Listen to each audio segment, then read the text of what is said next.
취재진이 가장 먼저 찾은 곳, 강원도 춘천시 신사호동의 50호 마을입니다. 이른 아침부터 쏟아진 비로 길엔 이미 물이 고였습니다.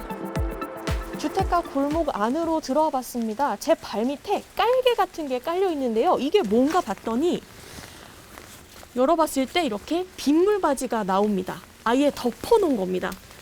이런 곳은 여기만 있는 게 아닙니다. 조금 더 가볼까요? 여기는 덮개가 한 겹이 아니고 세 겹이나 덮여 있습니다. 이렇게 무겁고 커서 잘 들리지도 않습니다. 이 마을에서만 빗물바지 8개가 덮개로 덮여 있었습니다. 플라스틱 도마로 덮어둔 모습도 보입니다. 주민들이 어쩔 수 없이 덮어두는 거라고 말합니다. 가스고 냄새 때문에 다 덮은 거예요. 엄청 심해요. 이제 날씨 더워져서 창문 열고 문 열고 그러는데 또 어떻게 해요? 주민분들이 하는 데 대해서 내가 냄새 나는 걸 책임져 주지 못하니까. 상가도 다니는 사람도 많은 서울 홍대 신촌거리는 어떨까? 다양한 모양의 덮개들이 곳곳에 보입니다. 한 거리는 빗물바지 7개 중 6개가 덮였습니다. 한 상가 앞 시설물입니다. 시설물의 곳곳을 보니까 이렇게 담배꽁초도 많고 쓰레기들로 가득합니다. 이 시설물이 쓰레기통이 아닌가 싶을 정도인데요. 근데 사람들이 이렇게 쓰레기를 많이 버리다 보니까 빗물바지에 버리지 못하게 이렇게 아예 막아놨습니다. 그랬더니 여기로 들어가야 할 물이 통과를 하지 못하고 다른 곳으로 흐르고 있는 상황입니다.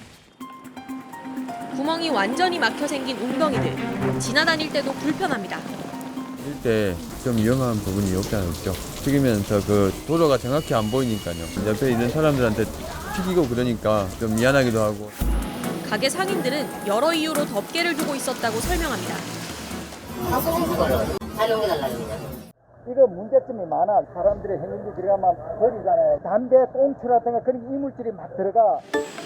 실제로 흡연 후 담배꽁초를 빗물바지에 버리고 가는 사람들이 있습니다. 이곳을 찾은 손님들이 버리고 간 쓰레기 때문에 거리가 상당히 더럽습니다. 이 앞에는 빗물바지도 있는데요. 빗물바지를 보시면 이렇게 담배갑, 담배꽁초들이 널브러져 있어서 사실상 쓰레기통처럼 보입니다. 그리고 담배갑 같은 경우에는 이렇게 비에 젖어서 들러붙어 있습니다.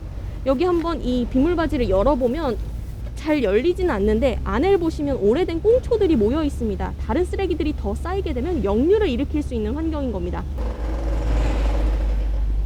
이곳이 금연구역이고 흡연하면 과태료를 부과한다는 문구가 무색하게도 바로 옆에 있는 빗물바지에도 역시 이렇게 담배꽁초와 담배갑이 끼어 있습니다. 쓰레기가 가득 낀 빗물바지를 직접 열어봤습니다. 흙 사이에 담배꽁초가 가득합니다. 몇 번을 긁어내니 배수덮개가 겨우 보입니다. 이 한 곳에서만 담배꽁초가 90개 넘게 나왔습니다. 장마때 비 많이 오면은 물이 좀 넘칠 텐데 이 쓰레기들이 같이 떠내려가니까 좀 물도 더럽게 느껴지고. 국립재난안전연구원 연구 결과 빗물바지의 3분의 2가 막혀 있을 때 침수되는 높이가 덮개가 없을 때의 2배를 넘었습니다. 완전히 막혀 있을 땐 약 6배 높았습니다. 또 흙과 나무 뿌리만 있을 땐 잘 빠지던 물이 쓰레기가 있을 때는 금방 역류합니다. 철저한 관리와 시민의식 모두 중요한 겁니다. 1cm도 되지 않는 비양심이 모이고 또 덮였습니다. 나 하나쯤이야 생각하는 마음으로 버리고 덮는다면 그 결과는 결국 우리에게 돌아올 겁니다. 밀착 카메라 이희령입니다.